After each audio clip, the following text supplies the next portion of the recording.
School চলাকালীন বাইরে যাওয়ায় প্রশ্নের মুখে বিদ্যালয় কর্তৃপক্ষ। বিষ্ণুপুরে মর্মান্তিক দুর্ঘটনা।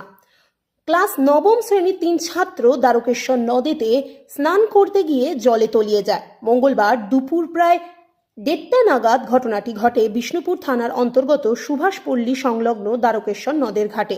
3 ছাত্রই বিষ্ণুপুর হাই স্কুলের শিক্ষার্থী। প্রত্যেকেরই বাড়ি বিষ্ণুপুর শহরে। প্রাথমিক তদন্তে জানা গেছে, সায়ন চ্যাটার্জি, পরমেশ্বর মিশ্র, অর্কদীপ দাস নামে ওই 3 ছাত্র স্কুল চলাকালীন সময়ে স্কুল ড্রেস পরে নদীর ঘাটে যায়।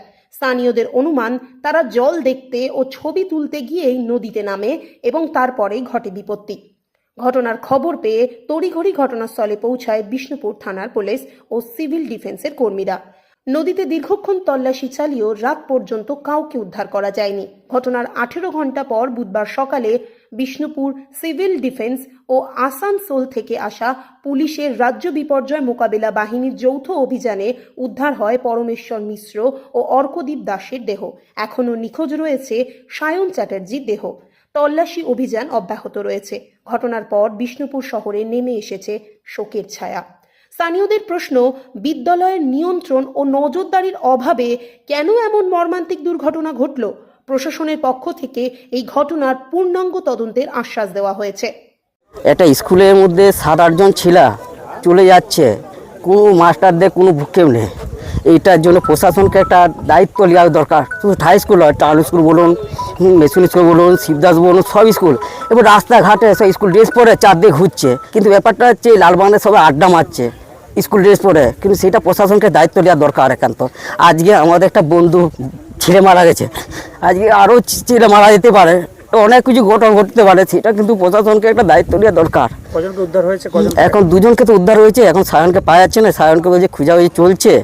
এখন সায়নের মা বাবা খুব এখন মনে হতাশ হয়ে পড়ে আছে। কি জানি বাবার কী পায়, বাবা সারাসারি কী পায়, কী করে এখন। আমার নাম পান্নালাল পরামানিক। হ্যাঁ, কালকে তো আমরা জানিনি যে 3 জন আমাদের এই দ্বারকেশ্বর নদীতে এখানে ঘাটে মিসিং হয়ে গিয়েছিল। তো তখন থেকে কাল রাত সকাল দুপুর থেকেই আমাদের এখানে কিউআরটি টিম ছিল, সাব ডিভিশনে, ওরা খোঁজাখুঁজি চেষ্টা করেছিল, কিন্তু কালকে পাইনি। আজ ভোরে আমরা খবর পেলাম, সেই অনুযায়ী আমাদের সাব ডিভিশনের কিউআরটি টিম এবং পুলিশের একটা রেসপন্স টিম, তাই তো আসানসোলের রেসপন্স টিম এসে আমরা খোঁজাখুঁজি করি এবং 2 জন ডেড বডিকে পাওয়া গেছে আপাতত। এখন একজনকে পাওয়া যায়নি, তার খোঁজাখুঁজি তল্লাশি চলছে এখনও। কাকে পাওয়া যায়নি এখনো পর্যন্ত? যেটা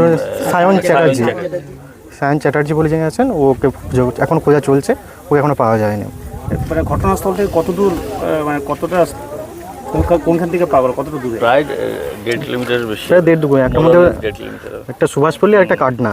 প্রথম কটার সময় সে সকালে আমরা খবরটা প্রথমে পাই 5:30টার দিকে, তারপরে এবার এই করতে করতে টেস্ট করতে 7টার দিকে, 6:30 7:30 45 মিনিট এরকম আগে আমরা পিক আপ করেছি।